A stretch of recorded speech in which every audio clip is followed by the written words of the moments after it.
रधिया का पति बिकाऊ एक बड़े शहर में दिहाड़ी मजदूर था। रधिया पहले गांव में ही रहती थी, पर कुछ महीने पहले बिकाऊ उसे शहर में ले आया था। वे दोनों एक झुग्गी बस्ती में किराए की कोठरी लेकर रहते थे। रधिया को खाना बनाने से लेकर हर काम उसी कोठरी में ही करना पड़ता था। सुबह शाम निपटने के लिए उसे बोतल लेकर सड़क के किनारे जाना पड़ता था। उसे शुरू में खुले में नहाने में बड़ी शर्म आती थी। पता नहीं कौन देख ले, पर धीरे धीरे वह इसकी आदी हो गई। बिकाऊ 2 रोटी खाकर और 4 to 6 टिफिन में लेकर सुबह 7 बजे निकलता तो फिर रात के 9 बजे से पहले नहीं आता था। उसकी 12 घंटे की ड्यूटी थी। जब बिकाऊ को महीने की तनख्वाह मिलती तो रधिया बिना बताए ही समझ जाती थी, क्योंकि उस दिन वह दारू पीकर आता था। रधिया के लिए वह दोने में जलेबी लाता और रात को उसका कचूमर निकाल देता। बिकाऊ रधिया से बहुत प्यार करता था, पर उसकी तनख्वाह ही इतनी कम थी कि वह रधिया के लिए कभी साड़ी या कोई दूसरी चीज नहीं ला पाता था। एक दिन दोपहर में रधिया अपनी कोठरी में लेटी थी कि दरवाजे पर कुछ आहट हुई। वह बाहर निकली तो सामने एक जवान औरत को देखा। उस औरत ने मुस्कुराकर कहा, मेरा नाम मालती है। मैं बगल की झुग्गी में ही रहती हूँ। तुम जब से आई हो कभी तुम्हें बाहर निकलते नहीं देखा। मर्द तो काम पर चले जाते हैं। बाहर निकलोगी तभी तो जान पहचान बढ़ेगी। अकेले पड़े पड़े तो तुम परेशान हो जाओगी। चलो मेरे कमरे पर, वहां चलकर बातें करते हैं। रधिया ने कहा, मैं यहाँ नई आई हूँ, किसी को जानती तक नहीं। अरे कोठरी से निकलोगी तब तो किसी को जानोगी। अलमारी नहीं, फ्रिज है। इसमें रखने पर खाने पीने की कोई चीज हफ्तों तक खराब नहीं होती। पानी ठंडा रहता है। बर्फ जमा सकते हैं। पिछले महीने ही तो पूरे 10,000 रुपए में लिया है। रधिया ने हैरानी से पूछा, बहन तुम्हारे आदमी क्या काम करते हैं? मालती ने कहा, वही जो तुम्हारे आदमी करते हैं। बगल वाली केमिकल फैक्ट्री में मजदूर हैं, पर उनकी कमाई से यह सब नहीं है। मैं भी तो काम करती हूँ। यहाँ रहने वाली ज्यादातर औरतें काम करती हैं, नहीं तो घर नहीं चले। बहन मैं तो कहती हूँ कि तुम भी कहीं काम पकड़ लो। काम करोगी तो मन भी बहला रहेगा और हाथ में 2 पैसे भी आएंगे। पर मुझे क्या काम मिलेगा? मैं तो अनपढ़ हूँ। तो मैं कौन सी पढ़ी लिखी हूँ? किसी तरह दस्तखत कर लेती हूँ। यहाँ अनपढ़ों के लिए भी काम की कमी नहीं है।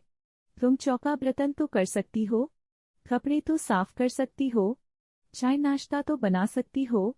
ऐसे काम कोठियों में खूब मिलते हैं और पैसे भी अच्छे मिलते हैं। नाश्ता चाय तो हर रोज मिलता ही है, त्योहारों पर नए कपड़े और दिवाली पर गिफ्ट। आज मैं अपनी कमाई में से ही 2 बच्चों को प्राइवेट स्कूल में पढ़ा रही हूँ। इनकी कमाई तो झुग्गी के किराए, राशन और दारू में ही खर्च हो जाती है। क्या मुझे काम मिलेगा? रधिया ने जल्दी से पूछा। करना चाहोगी तो कल से ही काम मिलेगा। जहाँ मैं काम करती हूँ उसके बगल में रहने वाली कोठी की मालकिन कामवाली के बारे में पूछ रही थी। वे एक बड़े स्कूल में पढ़ाती हैं। उनके मर्द वकील हैं। 2 बच्चे हैं जो माँ के साथ ही स्कूल जाते हैं। मैं आज शाम को ही पूछ लूंगी और पैसे की बात भी कर लूंगी। मालिक मालकिन अगर तुम्हारे काम से खुश हुए तो तनख्वाह के अलावा ऊपरी कमाई भी हो जाती है। इस बीच मालती ने प्लेट में बिस्कुट और नमकीन सजाकर उसके सामने रख दिए।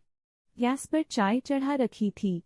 चाय पीने के बाद मालती ने रधिया से कहा कि वह चाहे तो अभी उसके साथ चली चले। मैडम 2 बजे घर आ जाती हैं। आज ही बात पक्की कर ले और कल से काम पर लग जा। मालती ने यह भी बताया कि हर काम के अलग से पैसे मिलते हैं। अगर सफाई करानी हो तो उसके 300 रुपए, कपड़े भी धुलवाने हो तो उसके अलग से 300 रुपए, अगर सारे काम कराने हो तो कम से कम 2000 रुपए। मालती कपड़े बदलने लगी। उसने रधिया से कहा, चल तू भी कपड़े बदल ले, पैसे की बात मैं करूंगी। चाय नाश्ता तो बनाना जानती होगी? हाँ दीदी, मैं सब जानती हूँ। मीट मछली भी बना लेती हूँ, रधिया ने कहा। उसका दिल बलियों उछल रहा था। अगर वह महीने में 2000 रुपए कमाएगी तो उसकी सारी परेशानी दूर हो जाएंगी। रधिया तेजी से अपनी झुग्गी में आई। नई साड़ी पहनी और नया ब्लाउज भी। पैरों में वही प्लास्टिक की लाल चप्पल थी। उसने आंखों में काजल लगाया और मालती के साथ चल पड़ी। रधिया थी तो सांवली, पर जोबन उसका गदराया हुआ था और नैननक्श बड़े तीखे थे। गांव में न जाने कितने मर्द उस पर मरते थे, पर उसने किसी को हाथ नहीं लगाने दिया। इस मामले में वह बड़ी पक्की थी। है। मीट मछली तो ऐसी बनाती है कि खाओ तो उंगलियां चाटती रह जाओ। मेरे इलाके की ही है, इसीलिए मैं आपके पास लेकर आई हूँ। अब आप बताओ कि कितने काम कराने हैं। मैडम ने कहा, देख मालती, काम तो सारे ही कराने हैं। सुबह का नाश्ता और दिन में लंच तैयार करना होगा। रात का डिनर मैं खुद तैयार कर लूंगी। कपड़े धोने ही पड़ेंगे, साफ सफाई, बर्तन पोंछा, यही सारे काम हैं। सुबह जल्दी आना होगा। मैं 7:30 बजे तक घर से निकल जाती हूँ। इसके बाद मैडम ने मोलभाव किया और पूछा, कल से काम करोगी? मैं कल से ही आ जाऊंगी। जब काम करना ही है तो कल क्या और परसों क्या? रधिया ने कहा।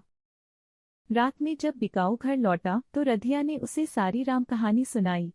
बिकाऊ ने कहा, यह तो ठीक है कि तू काम पर जाएगी, पर कोठियों में रहने वाले लोग बड़े घटिया होते हैं। काम वालियों पर बुरी नजर रखते हैं। यह मालती बड़ी खेली खाई औरत है। जिन कोठियों में काम करती है वहां मर्दों को फांसकर वह खूब पैसे ऐंठती है। ऐसे ही नहीं, इसके पास फ्रिज और महंगी महंगी चीजें हैं। है। मैं भी जा रही हूँ और बच्चे भी, घर में सिर्फ साहब रहेंगे। हमें टूर से लौटने में 10 दिन लगेंगे। आने जाने के टाइम का तुम समझ लेना। साहब को कोई दिक्कत न हो। पहले आमलेट बना दे और तू ऐसा करना, लंच के साथ डिनर भी तैयार कर फ्रिज में रख देना। साहब रात में गरम करके खा लेंगे। ठीक है, रधिया ने कहा और अपने काम में लग गई। मैडम की गई 10वां दिन था। रधिया जब ठीक समय पर चाय और पानी का गिलास लेकर साहब के कमरे में पहुंची तो उन्होंने कहा, आज कोर्ट नहीं जाना है। वकीलों ने हड़ताल कर दी है। फ्रिज में एक बोतल पड़ी होगी, वह ले आ। मैं थोड़ी ब्रांडी लूंगा, मुझे ठंड लग गई है। रधिया रसोई में आमलेट बनाने चली गई। आमलेट बनाकर उसे प्लेट में रखकर वह साहब के कमरे में गई तो वे वहां नहीं थे। उसने सोचा कि शायद बाथरूम गए होंगे। साहब तब तक वहां आ गए थे। वाह रधिया, वाह, तूने तो फटाफट काम कर दिया। तू बड़ी अच्छी है। आ चाय पी। ये ले 1000 रुपए। मनपसंद साड़ी खरीद लेना। किस बात के पैसे साहब? पगार तो मैं लेती ही हूँ, रधिया ने कहा। अरे ले ले, पैसे बड़े काम आते हैं। मना मत कर, कहते कहते साहब ने उसका हाथ पकड़ लिया और पैसे उसके ब्लाउज में डाल दिए। रधिया पीछे हटी। तब तक साहब ने उसके ब्लाउज में हाथ डाल दिया था और उसके ब्लाउज के बटन टूट गए थे। रधिया ने एक जोर का धक्का दिया। साहब बिस्तर पर गिर पड़े।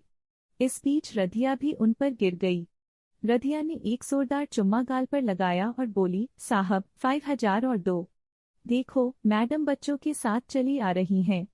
साहब ने कहा, रधिया तू जल्दी यहाँ से निकल, और अपना पूरा पर्स उसे पकड़ा दिया।